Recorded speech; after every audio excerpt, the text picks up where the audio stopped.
When darkness veils the human heart, a monster is born. Today's story begins in South Korea, 1970, with the birth of Young-Chul, a name that would soon send shivers down the spine of an entire nation. Born into a family that was anything but functional, Young-Chul's world was marred by early violence and the biting sting of poverty. From a tender age, he showed signs of being troubled. His childhood, a morose symphony of domestic violence, painted a grim picture of his future.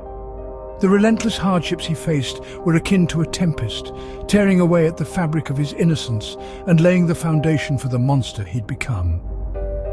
In a world that was far from kind, Young-Chul learned not of love and compassion, but of pain and suffering.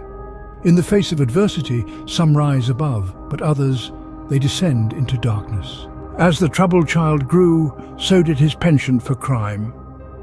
The seeds of malevolence in Young-Chul were sown early in his life. As a boy, he was known for his rebellious streak, which soon spiraled into a life of crime. His first foray into this dark world began with petty theft.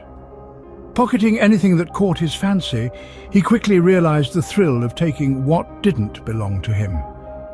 The thrill, however, escalated into a full-blown addiction, and his crimes grew in severity, graduating from theft to forgery. Young-Chul had discovered a talent for duplicating signatures, a skill that he exploited to its fullest. He forged checks, swindled money, and left a trail of victims in his wake. His audacious exploits, however, couldn't remain hidden for long. His reckless disregard for the law led to his inevitable capture, resulting in his first prison sentence. Prison is a place where many come face to face with their wrongdoings, a place that forces them to confront the consequences of their actions. For some, it serves as a wake-up call, a chance to reform and reintegrate into society. But Young-Chul was not one of those people. His time behind bars didn't lead him to reconsider his choices or reevaluate his life. Instead, it only seemed to embolden him, fueling his disdain for society and the law. The prison became his school, where he honed his criminal skills and developed a deeper understanding of the underworld. His time in confinement wasn't a punishment, it was an education. But the most chilling transformation was the one that took place within Young-Chul's mind. Prison hardened him, sharpening his cunning and nurturing a cold, calculating demeanor.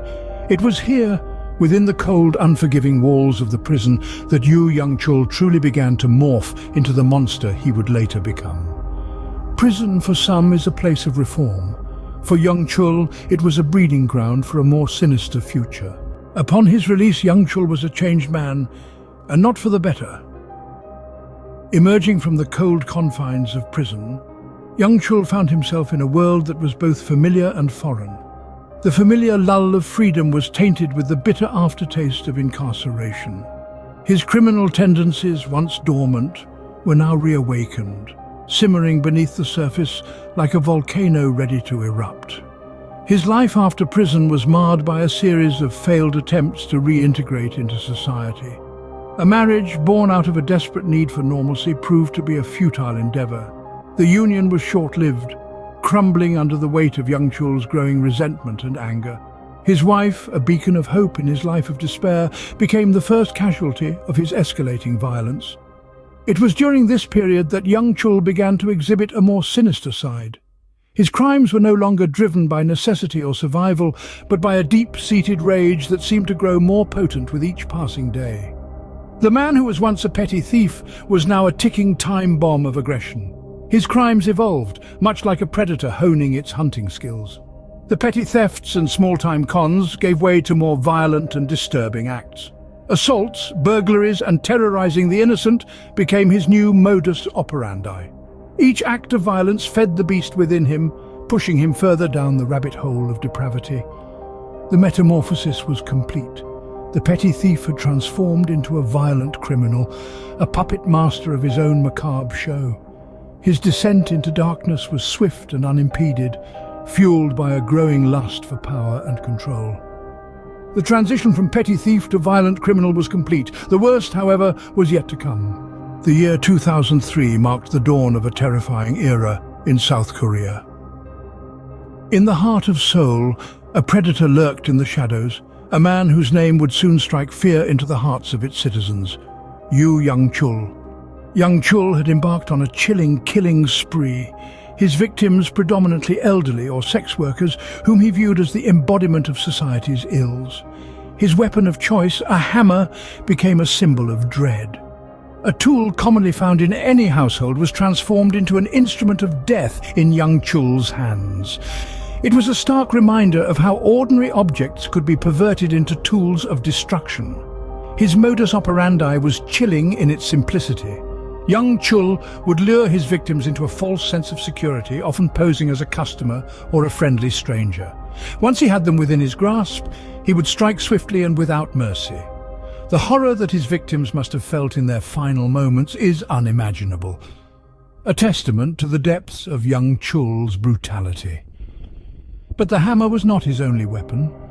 On occasion, Young-Chul would use a construction tool known as a chisel, a terrifying choice that only added to the macabre nature of his crimes. With each murder, Young-Chul's bloodlust seemed to grow, his actions more audacious and his methods more gruesome. His killing spree spanned a period of just over a year, from September 2003 to July 2004. In that time, he claimed the lives of 20 victims, a staggering number that shook South Korea to its core. The nation was gripped by a fear that was palpable, a collective dread that lingered in the air. As Young-Chul's reign of terror continued, he began to leave behind macabre calling cards at his crime scenes. He would mutilate his victims in horrifying ways, a sickening display of power and control. These gruesome tableaus served to further incite fear and revulsion, a grim testament to Young-Chul's monstrous nature. Yet, amidst the horror, there was a strange dichotomy. Young-Chul saw himself as a vigilante, a twisted Robin Hood figure who was ridding society of its ills. This self-perception only fueled his murderous spree, as he believed he was serving a greater purpose. But to the rest of the world, Young-Chul was nothing more than a monster, a being of pure evil who spread fear and pain wherever he went. His actions were not a form of justice, but a horrifying display of inhumanity. With each life taken, the monster within Young-Chul grew, leaving a trail of terror in his wake. In July 2004, the reign of terror finally came to an end. The police were successful in capturing Young-Chul, a man whose name would send shivers down the spine of every South Korean citizen. This marked the end of a chilling chapter in South Korea's history, a chapter filled with unimaginable horror and brutality. Young-Chul's capture wasn't a result of meticulous planning or a strategic operation, but rather a stroke of luck. A taxi driver had reported a suspicious person to the police, leading to Young-Chul's arrest. Little did the driver know that he had played a crucial role in ending a nightmare that had plagued the country for over a year. The shocking revelations, however, were yet to come. Upon his capture, Young-Chul showed no remorse. Instead, he confessed to his gruesome crimes with an unsettling calmness. He admitted to murdering 20 people, mostly wealthy elderly men and women, and young women he considered immoral. His chilling confession sent a wave of terror and disbelief across the nation. But it wasn't just the number of victims that shocked the public, it was the brutality of the crimes. Young-Chul didn't just murder his victims, he mutilated them, showing a level of cruelty that was beyond comprehension. His confession painted a macabre picture that left the entire nation in a state of shock and horror. The public's reaction was a mix of relief and revulsion. Relief that the monster was finally behind bars, and revulsion at the horrifying details of his crimes. The media was flooded with discussions about Young-Chul's capture and confession, with people struggling to understand how such a monster could exist among them. The capture and confession of Young-Chul marked a turning point in South Korea's fight against crime. It led to a nationwide introspection on the state of law enforcement and the need for stricter laws to prevent such heinous crimes in the future. Justice may have been served, but the scars left by this monster would forever haunt South Korea. The memories of Young-Chul's reign of terror serve as a grim reminder of the darkness that can lurk in the hearts of men, forever etched in the annals of South Korea's history. In the end, the name Young-Chul would be etched in infamy. The reverberations of Young-Chul's monstrous deeds profoundly shook South Korea. His brutal spree brought about significant changes in the country's legal system, with policies reshaped to ensure such heinous acts would not be repeated. The death penalty, which was on the brink of abolition, was reinforced, and a wave of stricter measures against violent crimes was ushered in. But beyond the confines of law and order, his legacy would leave an indelible mark on the collective psyche of the nation. A sense of fear and distrust seeped into everyday life, a chilling reminder of the evil that can reside in the most ordinary of places. Despite the passage of years, the name Young-Chul continues to echo, a ghostly whisper in the ears of South Korea. In the annals of true crime, Young-Chul stands as a chilling reminder of the darkness that can lurk within the human heart.